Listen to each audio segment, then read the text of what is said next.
We getting right to it. We getting right to it. Dame Dallas, what's good? What's poppin', man? You know, man, I'm excited to have you on. I've been trying to get you live from the bubble. I've been harassing you. You know, Man, you ain't been harassing me, man. Nah, yo, Dame, I've been borderline harassing. Yo, Dame, we gotta, cause you killing the bubble. You going crazy. I need that. You know, this is a daily show. I need that. Right on time. You know, Dame dropped 61. I want it that night. Like, yo, what's Right. going on? Yeah. How you feel? What's popping? Right. How you doing, Dame Dallas? I'm straight, man. What's going on with you? You on vacation? Yo, well, I just got back from vacation. You want to hear these movies? Like, I mean, we was yesterday, and we on the Global 650. This is the best plane you could get on. Motherfuckers start going fast and go, whoom, stop. And he goes, we have a problem. And Callie get up because I'm terrified. Right. But Callie, he even worse than me. So he get up, what do you mean we got a problem? He ain't trying to hear shit. Right. So he's like, you know, we're going to take it to the mechanic. He was like, oh, no, we not. This is a wrap. So we wound up staying in the Bahamas. And shout out to everybody, the one and only, they beautiful.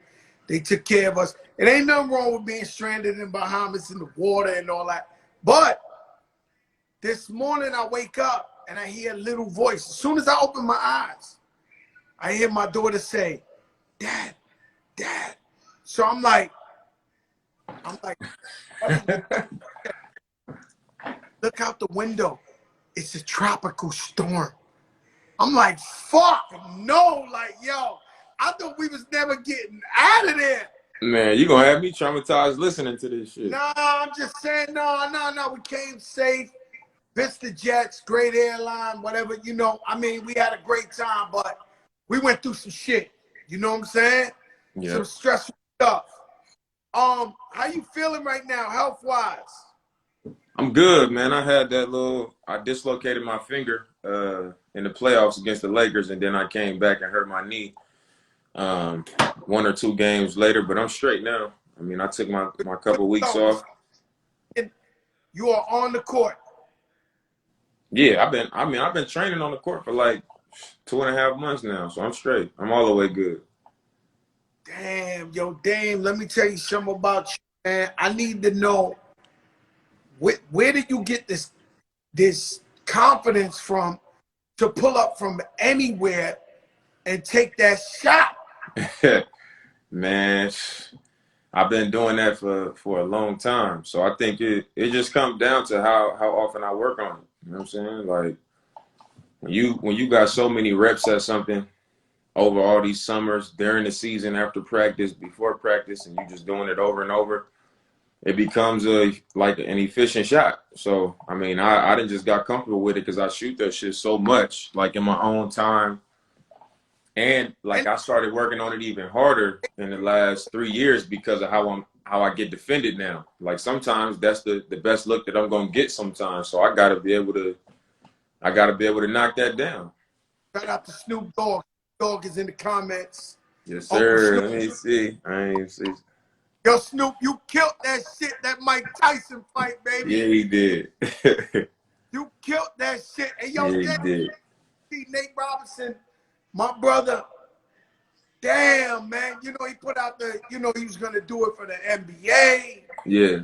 And thought about, like how you felt when you seen your comrade go down.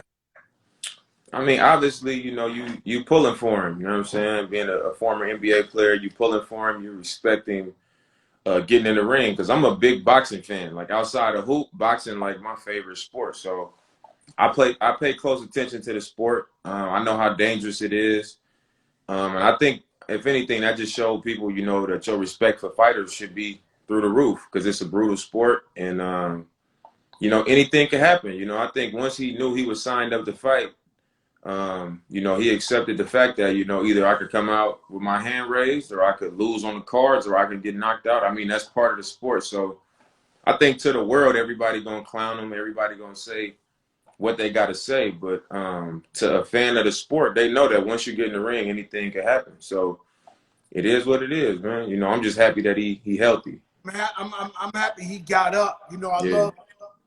love. He got a lot of heart. The other guy, Jake Paul, he looked like he was ready. He looked like Yeah. he really, you know, he really had that length.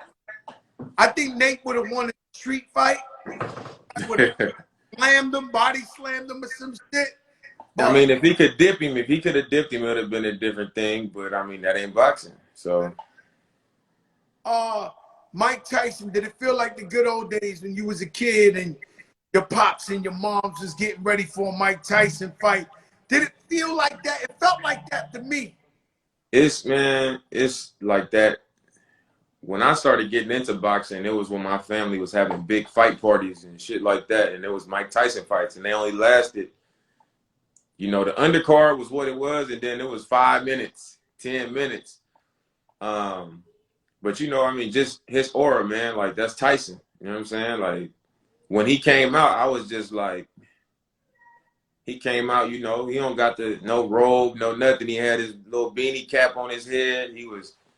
But I just love how he didn't, you know, brought himself back. You know, he was on top of the world, and you know, then he came down, and then he didn't manage to find himself. And I think now if he fight, you know, he can make close to what he made back in the day, just because people just how enamored they are and how in love they are with him.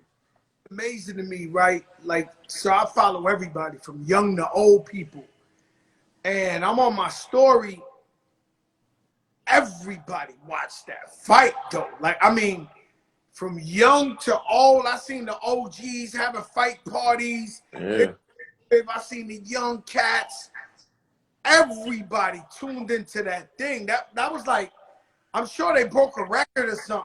No, it was a major event, and I think what people really sleep on is like he fought Roy Jones Jr. You know what I'm saying? He didn't just pull somebody in there like, oh, I mean, he fought Roy Jones as somebody. You know what I'm saying? Like that's Beat a me up. major fight. You know, Yeah. Roy Jones up to beat me up one day. I seen you tell the story before. Motherfucker pulled up on me, man. I ain't Right, want him to let him go on me. Like, right. Roy Jones beat heavyweight champs and all that. Yeah, Nah, man. bro. I mean, it was a it was a real thing. I mean, you got two legends in the ring, so I mean, I'm sure they did break some kind of record. What was it like working with Melo? And I've never heard Melo big up another player like you when he said you was a true leader and you was really for the whole team. What was it like playing with living legend Carmelo Anthony? Man, I loved it because, you know, I as an NBA player and even before I got in the league, you know, because of how I was brought up and being from Oakland, I wasn't taught to, you know, look up to the people who's the most popular, you know what I'm saying, or the most well known. It was like, you know what I'm saying, you gotta watch how people move, watch how they speak and what they say, and watch their behavior and how they act, you know, in certain situations. So before I played with Melo, I always respected and had love for him because of how I observed him to be from afar. On top of how great he is as a player. So when he came to our team, I was excited, you know, but I was more I was more happy with, you know, the type of dude that I figured out he is. You know what I'm saying? You hear people talk about, you know, that he's a bad teammate and he's selfish and he's this and he's that, and you don't know for yourself. So once I got up on him for myself and I was in the locker room with him, in every city we go to, we going to dinner and we kicking it and we watching film together and we on text and we just, you know, in practice, me and him standing on the side chopping it up. The more I got to know him, I'm like, man, I got even more love and respect for him because of the type of dude that he's been able to be, and you know, to keep his ways about him even through all the superstardom and being a future Hall of Famer and all that. So that was my biggest takeaway being in the locker room with him. It was like, obviously the court is the court. You know, he gonna make big shots. He gonna Yeah, have that respect factor. But I mean, the type of dude he is I got nothing but respect for Mel. he came up at a time where it was more about a one-man show. And I Yeah. don't really name those guys like Steph Marbury or AI, Yeah. you know, Stevie Francis, Yeah. Melo. They came up at a time where they were the guys on the team, and people wanted them to score 50 every night, Right. fill in the blanks. Right. And if the only problem is, Kobe was like that too. The only problem was, if you don't win a chip, then they come back and look at you as you selfish. You You're gonna went. get the blame. Yeah, I mean, what player you think you modeled your game after coming up? I wouldn't say I modeled my game after nobody really, because I just liked a lot of guards. You know what I'm saying? I loved Nick Van Exel and Mahmoud Abdul Rauf, Stephon Marbury, AI. Like, all them was my kind of guards. Gilbert Arenas. Like, I loved everything about them. And they was also the ones that was never like super, super highly praised other than AI. But it was just like the mentality, the game they had, and they was all like neighborhood type guards to me. You know what I'm saying? So like in my neighborhood, it was like I felt the connection to them, and I felt like they represented us. You know what I'm saying? So I would say, if I had to say somebody, I would say AI, because he just had that. He reminded me of somebody that could have been from my neighborhood for real. Like, and he didn't, regardless of how big he got, how much love or respect he got, he was like, man, I'm gonna be me, and that's the end of it. You know, So he's one of my best friends. You know, I'm gonna say AI was the closest thing to Tupac Shakur. Real shit. And the no, reason, I can see that. I can see that. every game that AI had, say AI at its prime had a game in Portland tomorrow, 2 nights. There'd be a party with 10,000 dudes with AI jerseys, all the biggest in the world. AI, the Braves, like, I've seen parties in Miami, New York, everywhere, where he would sell out like if the #1 rapper was performing that night, and it was just everybody, the toughest guys in the world, with the AI jersey. Right. No one has really had that effect to me, you know, as a ball player. So that's why I call him like the closest thing to Tupac. No, I agree with that. You know, and I don't think nobody ever came close to that. And I think a lot of it is because of like what I just said. People feel a connection to him. Like, it's like he's a superstar basketball player, but he ain't too far removed from like us. You know what I'm saying? And I think a lot of people felt that way. Like, they didn't feel like they was on his jock by wearing his jersey, or kind of like, you feel me, like trying to do what he did. I don't think nobody felt that way because they felt his energy. You know what I mean?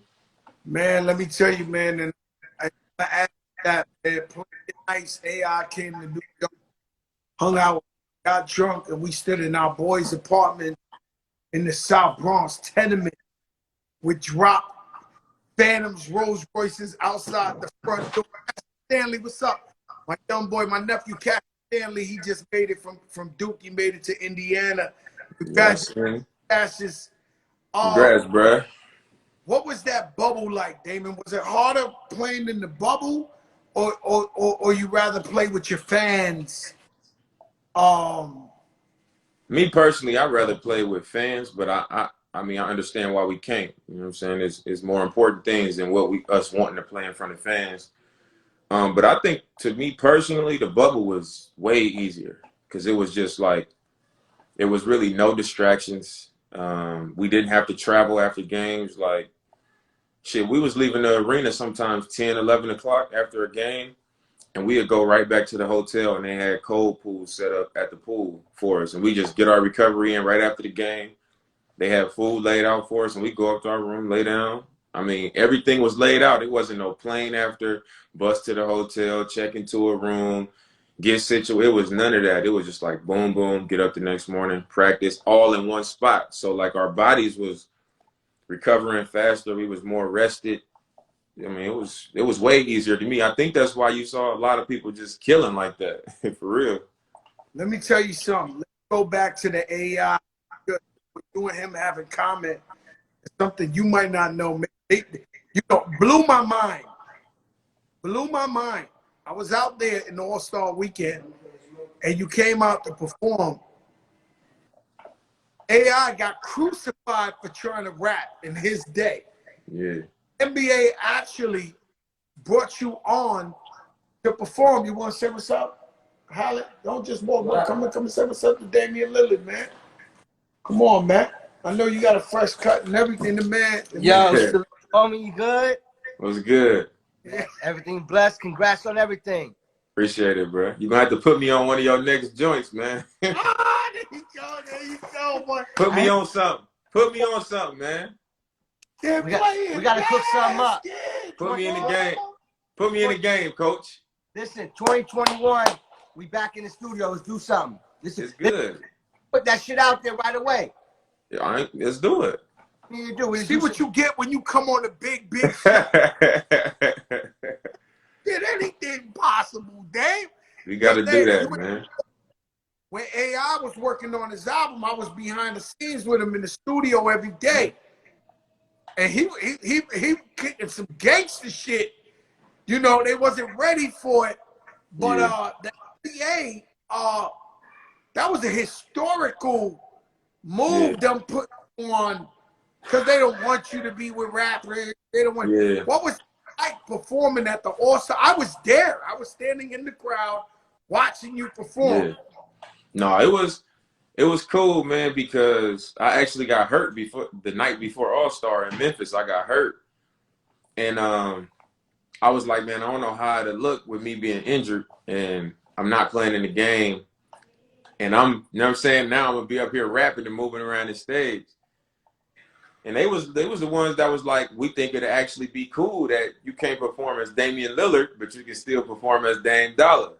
So they was really the ones that was like, we think you should really still do it. And I think that just speaks to like the growth of the league. You know, at first I think the NBA was probably trying to deny the culture a little bit of like, you know, what we actually come from and what our interests are. You know what I'm saying? Like the tall tees and baggy jeans and do-rags and all that, they was trying to keep it clean, you know, and not have all that stuff be a part of it. And I think now they just starting to embrace it because they know like that's what people want. So David Stern, you know, he used to rock the TS piece, the TS chain at the Rucker. Terror Squad join them. But this commissioner, Adam Silver, the great commissioner, man. Like, he is. I had to co-sign it through him for you to move on there. Yeah, I mean, and it's like I said, I think, you know, Adam Silver's come in and he's being about the players. You know, he know that the league goes as the players go. And the more that fans can have access to us and learn us and get the real version of us, the league becomes more powerful. And, you know, obviously it's a business. You want to generate money. You want to make money. And that's what people are going to pay for. They're not going to pay for the corny, phony, you know, watered down stuff. They want the real thing. So, I mean, I think he's doing a great job of providing that. You know, real touchy subject, Black Lives Matter, racial tension, for white people to get involved, right? Yeah. It's almost damn if they do, damn if they don't. If they get mad at them for doing it, if they don't, we get mad at them for not doing it. Right. This league stood firm with everybody. Yeah. And they rolled out with you guys, man. They you know, they are to be commended for supporting the Black Lives Matter movement and all that. And you as a player, did you feel like they had your back? No, I did. And I'm gonna tell you this. I'm one of the most skeptical people ever. Like, I'm skeptical of everything. So when we first decided, like, okay, we're gonna go play, I was like, well, what is this about? You know, like, are they committing to support the movement? Because if we don't go play, how billions of dollars could be lost? Like, when we get here, are they putting Black Lives Matter on the court to appease us? Are they making all these T-shirts and all this gear to appease us? That was my first thought. And it's kind of like what you just said, damn if you do, damn if you don't. I'm like, damn, I'm already thinking negative about it, you know what I'm saying, before we even get into it. But I think just the fact that they took that type of stand and stood with us. You know, it was similar to like I went and marched out here in Portland. You know what I'm saying? And when I went out there, I'm thinking it's gonna be all black people. You know, we're gonna march together, we're gonna stand together. And when I got out there, it was 50-50 split. It was like half black, half white. And I'm like, I mean, it's a great thing that we got this many people that are not black and, you know, probably not directly affected by these things out here supporting like that. And I think the bubble was like, I walked away viewing it like that. You know what I'm saying? Like they could have easily been like, all right, we're gonna be in a bubble and we're just gonna steer clear of that subject and we're gonna try to bring something positive. They could have went a completely different route. So I respect, you know, the fact that they stood up for us, and I think it was in line with what the NBA has been doing in recent years as far as like standing with the players. No, I love it. I love it. And basketball is my life. You know what I'm saying? My life is music and basketball. You know, as a fan, coaching street basketball, you know, I live, basketball is everything to me. So I appreciate that they had your back and they were there every step of the way. I'm very proud of the NBA and how they stood up for everybody. Let me ask you a question. Who's your arch nemesis? Who do you dread playing? And meaning, who you like, holy shit, I got to go up against this guy. I got to play all his defense. And the next day you sore as hell. You don't want to get out the bed because this guy won't stop coming. I mean, if I had to say I had an arch nemesis, it'd probably be Russ. Because me and Russ, when we play against each other, we going after each other. Like, it's been that way every time we played since I've been in the NBA. 8 straight years of just like me and him go at each other, but I mean, it's respect off the court. Like we solid, we cool off the court. But once we play it, I just feel like we going after each other every time. Like it don't matter beginning of the season, middle of the season, end of the season. Like no matter what it is, we going after each other. Like. So I would say him, but it's nobody in the league where I dread playing against. You know what I'm saying? The only time where I'm like, damn, is if it's like we playing 3 games in 4 nights and we on the road and we play Indiana one night, then we play Minnesota, or we play Indiana, then we get a break, and then we play Minnesota, and then we got to go to, you know, I don't know, Brooklyn. Say we got to go to Brooklyn, and we end in the 3 and 4 nights. And it was Kyrie or something. I'm very tight with Mike Bibby, and he would complain to me, be like, yo, I hate playing Steph. He's just so strong. You know, I know I'm going to play. Several players have always told me, yo, there's one player, you know, Al Harrington. At one time he had to check Yao Ming. And, yo, Joe, I couldn't get off the bed the next day. Right. And by mistake, his knees hitting the back of my back. And he was like, yo, I couldn't get out the bed for practicing. You know, that's the reference of if I had to say one, I would say probably Steph, because he just don't stop moving. Like when you play against Steph, it's not even like when he has the ball, it's when he don't have the ball. He just running all over the place. They screening for him. And it's like it's a heavy workload when you're playing against him because he don't stop moving. He'll make any shot. He'll shoot any shot. It's like, damn. picks. Yeah, man. 4 picks. How you going to stay with this guy and then he going to shoot from anywhere? And he going to shoot it fast as hell. He going to catch it and it's going to be gone. So all he needs is a little space. Draymond setting illegal screens. Like, that's the one where I'd be like, damn, you know, the night before where you like, man, I'm about to have to chase him around. Like, he could get hot. You know what I'm saying? Like, you just. And then after you chase him around, you got to, you know, it's Dame Dollar time. I got to do something back. Over. You got to, that game-winning shot. Which one? Hit several of them, but you know which one I'm talking about, that big game. Okay, see? Yes. You wanted the ball bad. You wanted to take that shot. What was that like? I mean, once we got the ball back and it was a tie game and I knew we was gonna get the last shot, I was like, I'm not gonna force nothing to the rim and end up somebody hit my arm or I lose the ball or something and the referee's not gonna decide the game. So I mean, I just got to a comfortable spot and I was like, you know, he backed off me a little bit. I was like, I'm about to just raise from right here. Like You prefer a deep shot over like going to? You think you have a better chance shooting a three from a distance than going up for a layup at the basket? Your it odds. depends. You prefer your odds shooting the three from the other side of Earth. It depends on the situation. Like some games I can get to the rim easy on certain defenses. Like if they don't have good help side defense or if they don't have a real rim protector, then I might challenge them at the rim and put the pressure on the referee and like really think that I can finish. But if I've been making jumpers like in that OKC series and in that game, I was hitting deep threes the whole game.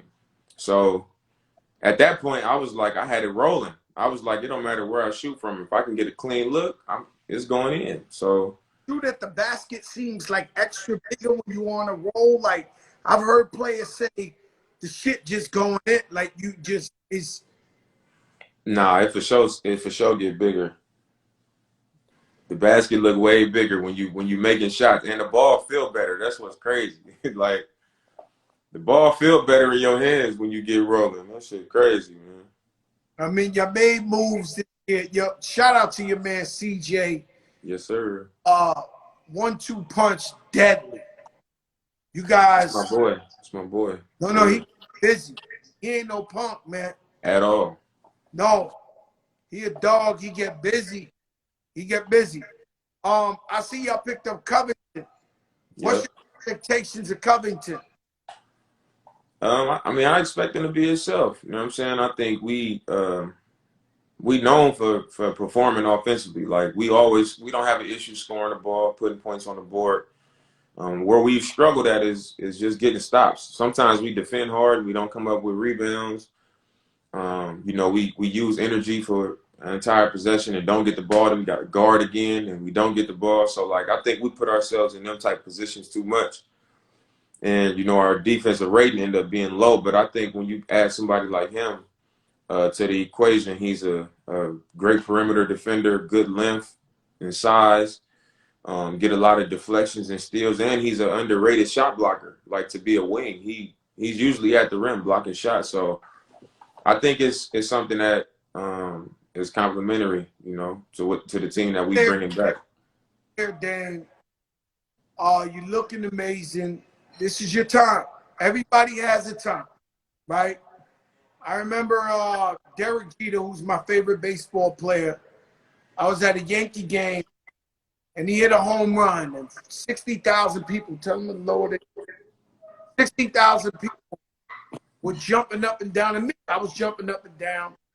And I remember me looking at the crowd, and shout out Erica Ford. I'm looking at the crowd, and everybody's going crazy, and Derek, and I said, he's just a player in the game, and that these he retire are still going to come here and cheer for the next Derek, and they're going to be Yankee fans. Like, so why I say that to you is we've seen somebody kill before. We just said AI, we just said Chuck Marbury. With this league, if you don't win a championship, you'll just be one of the other guys. Right. What are you doing to win a championship? And I don't mean just individually, because you leave it all on the court. Right. But as a team, do you think you have a chance to win a championship? I think we got a chance. And I think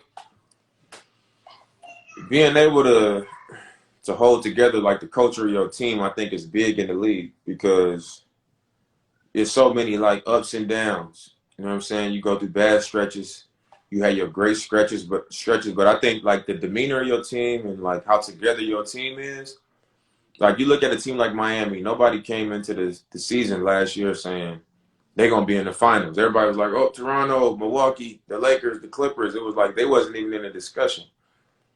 But like they're a team that come in shape, they play together, they unselfish, they defend, you know what I'm saying? They do their job, they hold each other accountable, and like you end up where you end up when you got all that shit going for you. You know what I'm saying? Even when you're not supposed to, or people might not see it. And I think our team, we got that type of energy. You know what I'm saying? Where we together, there's no question, regardless if we get our ass blew out, or if we blow somebody out, or if somebody come off the bench and have 40, and I have a low scoring game, CJ have a low scoring game. Our team is like, we the same. We come to practice the same. We gonna talk in the locker room the same. So like, that's something that's on our side. I think it's a matter of us just being able to sustain that every single night and getting in a position where it's like, all right, now not only are we together, we won games based on who we are and how we do shit. So now we going into the postseason confident, like this shit work. Like we that team. If they're gonna beat us, they're gonna have to take it from us. And you get in the postseason and we got the players to get it done. Like I averaged 30 last year. CJ averaged 23 last year. Melo is a future Hall of Famer. You see what he did in the bubble. Like in the big moments, like you're gonna need somebody like Melo that's been there, done that, and he believed. The other team gonna respect somebody like Melo. I feel like a top 5 center like Nurk can score on the block, he can pass, he's a good rim protector. Then you add Covington, Derrick Jones Jr., Rodney Hood, Gary Trent, Enes Kanter, backup 5. That's a quality backup 5. And Great. if it all fall into place and we do what we supposed to do, we can do it. Like I really feel like we can do it. And I think like you said, like if you don't win a chip, everybody will be like, oh, he didn't win it. He was great, but he didn't win it. And I'm like, I talked to Melo about it. I'm like, bruh, I was telling you to come here 3 years ago. When you was in OKC in Houston, you should have been came. Me and him always talk about it. But I tell him, like, you're not going to play with nobody like me that, like, of course I want to win it for me, but I want my legacy and I want my shit to be tied to yours because you're going to have a great comeback story because you was on the couch. They was trying to play you. And you came back, we welcomed you, and like I want to see you. You're gonna be a Hall of Famer, but I want to see you have your ring too. And I'm gonna get to be a part of that story. You know what I'm saying? So like all that stuff count to me. You know what I mean? Like I feel like we got the makeup to get it done. It's just a matter of like how committed we gonna be to that. You know what I'm saying? Like what do it really mean to us? Mm-hmm. And I never get the lyric right, but it's in one of Jay-Z's first songs where he said, you know, if one of us fall, each other be each other's crutches. And it's always been my philosophy where I want to help my brothers, not wanting nothing back, no money back, no nothing like that. But hopefully one day if I need your help, you can pick me up. Yeah. That has always been a Fat Joe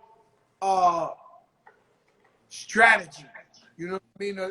That's how I look at life. Yeah. When it comes to the rap game, what are you trying to do with this rap career? Man, I always did music. Like before I even knew I was gonna be an NBA player, I was doing mixtapes. And when I was in high school, me and all my partners, we used to warm up at our high school basketball games to our own songs. Like, so I've been doing music. And then when I got to college, I mean, I was in my junior year before I was on like a mock draft. I was in my 3rd year in school. I didn't know what was gonna happen. And every summer I was doing mixtapes and doing all that. So I always like fuck with music heavy, like as a listener, like I always like wrote music, you know what I'm saying? So that's just part of it. It ain't like I just got to the league and was like, all right, I'm about to try to just start rapping. Like I always did it. So once I got to the league, I just was like, I'm gonna establish myself, you know, for the reason that I'm here. And I'm gonna make room for, you know, the other stuff that I'm passionate about, like music. Ball player rappers don't get the violence, because boy, you caught that beat for Shaq. I'd have been really worried for you with the diesel on the physical. Yeah, have you ever seen Shaq in real life? Yeah. That motherfucker big as hell. Yeah, I know. Did you listen to him? Yeah, listen to Shaq, man. Let me No, tell I'm you, saying, did you listen to when our songs was going back and forth? he sent me your song, and he sent me his. You know, Shaq a hip hop fan, man. He's been a fan since day one, and he loved this shit for what it really is, just the music. So, Same. Same. you know that's crazy. But your top 5 favorite rappers of all time, who would that be? My top 5 of all time, I'm a Pac, my favorite of all time. Like, I'm a huge Pac fan. I'm gonna say Pac, Biggie, Jay-Z, Lil Wayne, Mm.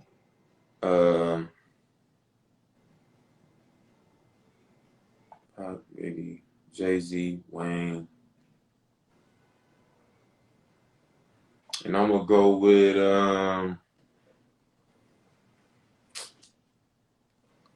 I think I'm gonna go with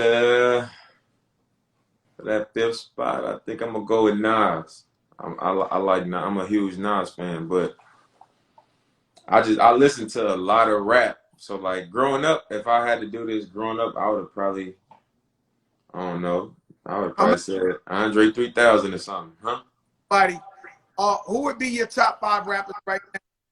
Young Right cat, now, right young now. right now, young cats.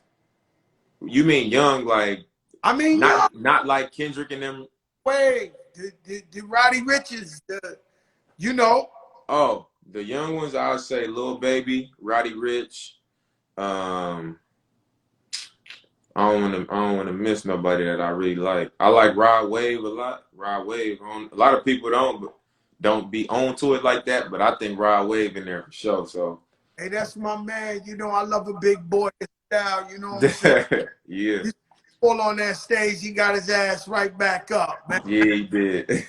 That's a I fact say right there. I got Roddy Rich, back Lil up. Baby, um, Rod Wave, the Baby, and YB and Corday. Oh, Corday's he's a spitter. Yeah, That's my that's my guy. style for sure. He's a spitter. To me, I love them all. I don't think nobody on uh nobody on that Roddy Rich. Nobody.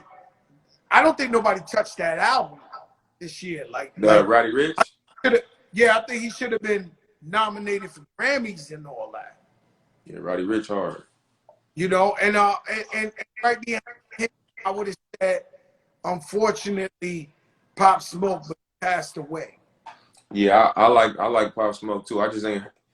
It just wasn't a lot of material. You know what I'm saying? I ain't heard a lot of material from him, but I did fuck with his album heavy though.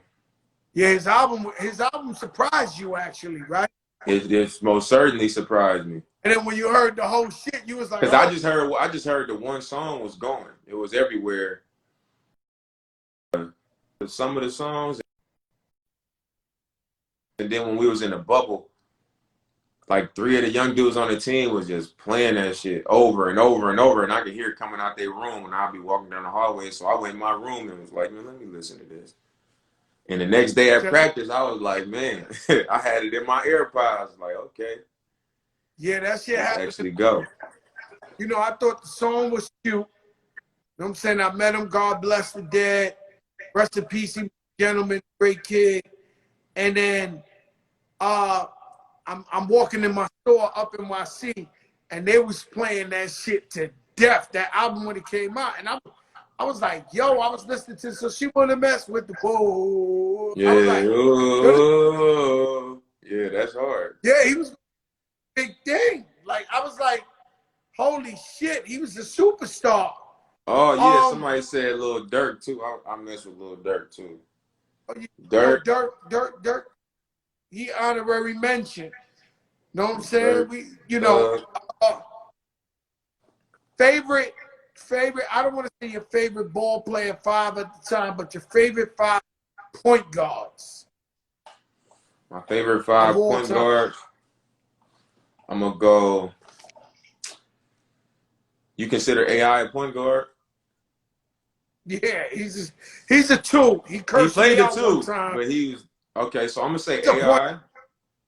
So I put AI one time, and he literally, I put him up as a 2. I mean, as a point guard, and he literally called me up like, "Yo, you know I'm a 2, man. You know I ain't no point guard." No, But I'm gonna say you got AI included. I'm gonna say AI, Nick Van Exel, Gilbert Arenas, um,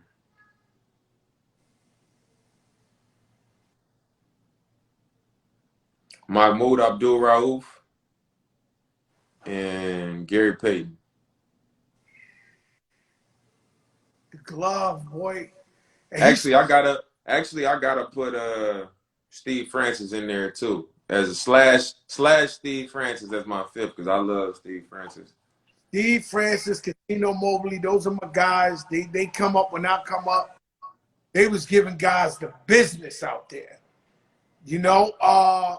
And the glove, he's still crazy. Like I see him on I ESPN. know he is. He from Oakland, man. Hey. Um, let me ask you something. Your top 5 playing now point Playing right now? playing right now in the league. Me, Steph, Russ, Kyrie.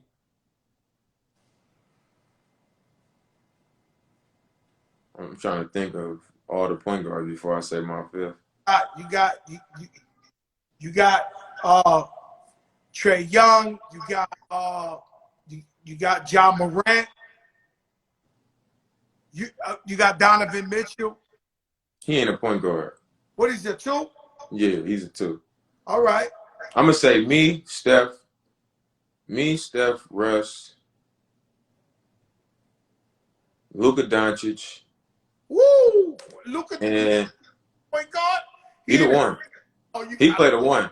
Me, Steph, Russ, Luka, and Kyrie Irving. Let me explain something to you about this Luka dude. That white boy on his eyes, man. That motherfucker cold his eyes, boy. Hey, Yeah, I be arguing you with ain't lying everybody. at all. He cold. I said, oh no. Oh no, he the truth for real. No, he the truth. He the truth. You can't. Anybody that say he ain't, man, they hate. Nah, he the truth. Who should we have our eyes on coming in this rookie draft? Do you know any of these guys who's in? Who do you think gonna be explosive this year? You don't know I yet? don't know. I don't really know none of them. I know a kid. I know one kid in the draft, Peyton Pritchard. He from West Lynn, Oregon, the city I live in. He was in high school when I first got here. He got drafted in the first round to the Celtics. I don't know how much he'll play for them, but the one player that I think is going to be the best one is LaMelo Ball. I think Melo Ball the truth. I think Melo Ball's the truth too. Yeah, I think he the truth, man. Could have got him, but he went too early. I think in the East we gotta really watch this youth. They got Vernon from Duke. Mm-hmm. Got homeboy Gordon Hayward. No, I think they doing good just with LaMelo. They got Gordon Hayward over there with them. They got the Kid from Duke, the center, Vernon. I know, and they got a 4-man already from Carolina the year before. So they got some young talent in the East like that. You know, that lower half of the East is gonna be there for them. So I think they're gonna be straight. Yeah, they excited. Yo, Dan, man, thanks for checking in with us, man. God bless. Can't wait till December 22nd. It's up. It's up. You can shoot them shits from the other side of the moon. Like, I know if I was coaching you at the Rucker, I'd be losing my mind when you shoot some shit from the other. Hey man, I shoot it at a high clip though, man. I shoot it at a high clip, man. Let me tell you something, my brother, man. I enjoyed this talk with you, man. Shout out my girl Charlene connecting us, because Yes, I've been sir. asking you for a couple of months now for you to get on Man, here. I've been trying to do it, but you be hitting me the same day, like, man, what's up tonight? I'm like, man, You know, I ain't gonna lie to you. I'm corrupt. You know what I'm saying? And I know everybody in the bubble, nobody's like allowed to talk. I'm like, fuck that. I want breaking news. I want Dame Lillard from the bubble. no, man, I don't do a lot of planning myself. I usually just, you know what I'm saying? I just go how it go for me. So, but just some times you was coming with, I was like, bro, I can't do it tonight. You know, if I was in Portland, man, I'd be up in them sneaker spots heavy. Yeah, I feel like I done seen some sneaker closet stuff you did or something, man. Yeah. That's my shit too. You know what I'm saying? Yeah. Tell Khaled, man. Tell Khaled I'm gonna hold him to it. Stay up, my brother, man. Thanks for coming on the big show. All right, for sure. Peace. Appreciate you, bro.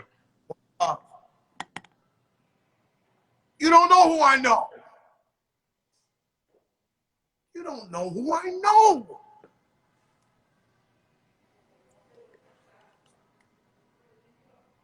Dame Big Game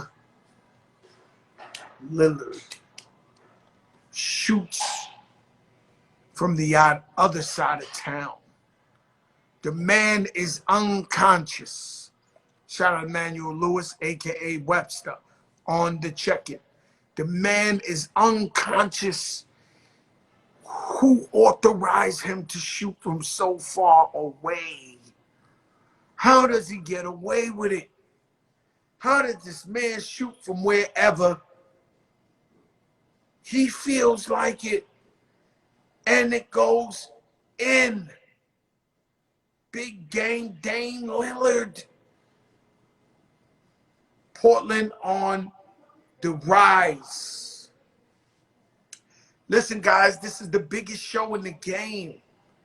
Competition, may not see them, may not see them star, not for 1 second, This is the biggest show on IG. If y'all don't know, we going on eight and a half months. The whole COVID. Floyd Mayweather, Alicia Keys, Mike Tyson, Roy Jones, presidential candidates, vice president candidates. We don't have the biggest and the best on the show. Shout out to Pretty Lou. He got the #1 DJ show. He's coming on right after this at 9 o'clock. But Jesus Christ, I heard there was competition. That would be a lie. That would be considered a lie. No one can mess with what we're doing tomorrow night. Tomorrow night, we're going very prestigious, very respectable, very OG, beautiful light.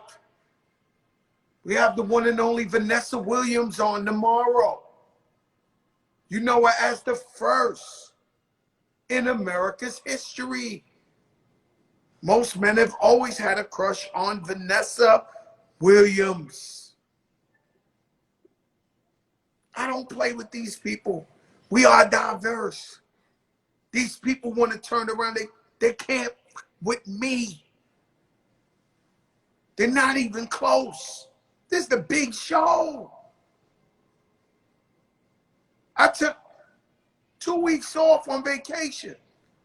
I gave them a chance. They couldn't come close. Nobody talks about the real shit like Joe. Shout out Brooklyn Babe. Shout out to Jesse Keg. Been with us since day one, Jen. COVID-19 is a very, very big thing. Yes, the first Black Miss America. Yes. and you don't know who I know. You haven't got a clue. And you're sick. You're sick. Because you're saying to yourself, damn, I thought Maya was beautiful. She was on last night, so elegant, eloquent. You said, damn, he can't have a more beautiful woman than her on this week. Well, guess what? Vanessa Williams is coming on tomorrow. First Black Miss America. You don't know where I'm going with this? You don't know what I'm doing? You don't know where I'm going with this?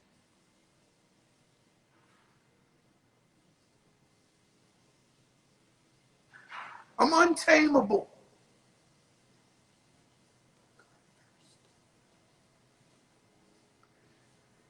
My daughter was very upset with me because before we left yesterday, it was actually the first time.